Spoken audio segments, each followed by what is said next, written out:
Hey everyone, it's David Mendel here with Valley Premier Team, my home group, and this is Brogan McGuire with Caliber Home Loans. Today we're going to talk a little bit about inflation.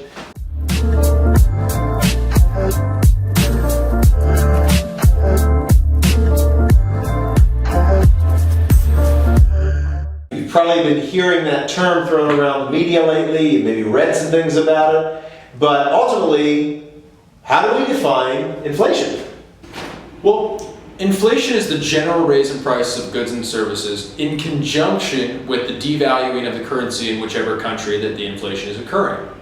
And one of the main issues with inflation is that it can disproportionately affect people who would prefer to save as opposed to invest their money. Absolutely. Think about it like this. If you have $10,000 in savings and there's a 5% inflation rate, you're essentially losing 5% on your money on an annual basis, versus if it was invested in the stock market or something like that and you were making 10%, if you were counting inflation to it, you'd still be making a 5% gain on that money.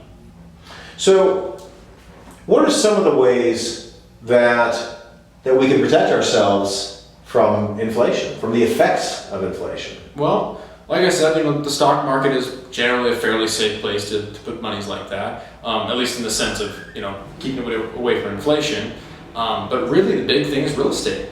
Real estate prices, as inflation goes up and people are making more money and spending more money, real estate prices tend to correlate with that. So if you're really looking to hedge against inflation, real estate's a great option for you. And it can be a fantastic option, but one of the most important things to remember about investing in real estate, if you're trying to hedge against inflation, is it's your acquisition cost. If you know the writing's on the wall and you can see it coming, and I believe we can, then now would be a good time to acquire some property, because the acquisition cost, if you're buying now, as things continue to rise, you're in it for what you're in it for. And another part of this is that it will very likely drive up the rental market. So if you own rental real estate or investment real estate, then it allows you to take advantage of a lower acquisition as things continue to grow. And hopefully that will include your equity as well. Absolutely. There's a saying older than I am that all the money made in real estate is made to buy. So 3 years old, huh? Yeah. 3.5 years old is the saying, actually. So, but for real, all the money in real estate really is made at the buy. Like you said, it's all about your acquisition cost. Your money is made how you buy it, not when you sell it. Absolutely. Especially right now when you can borrow at a very inexpensive interest rate and have your mortgage payment be lower on that as well. Not only is your acquisition cost lower, but at the end of the day, your out-of-pocket cost is a lot lower as well. And finally, try to not sell anything that's going to create a taxable event.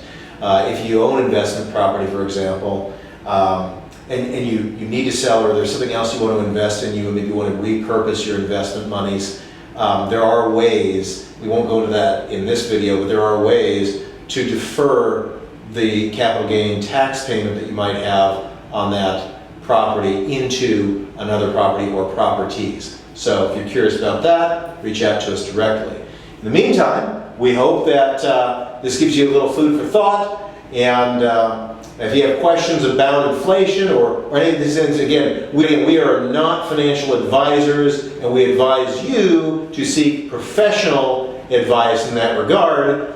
But for any of the topics that we've covered, if you want a little more information on it, you have some questions, just reach out to us directly, DM us, or send us an email, give us a call, shoot us a text, whatever works for you, and we will look forward to seeing you again on the next one. See you guys.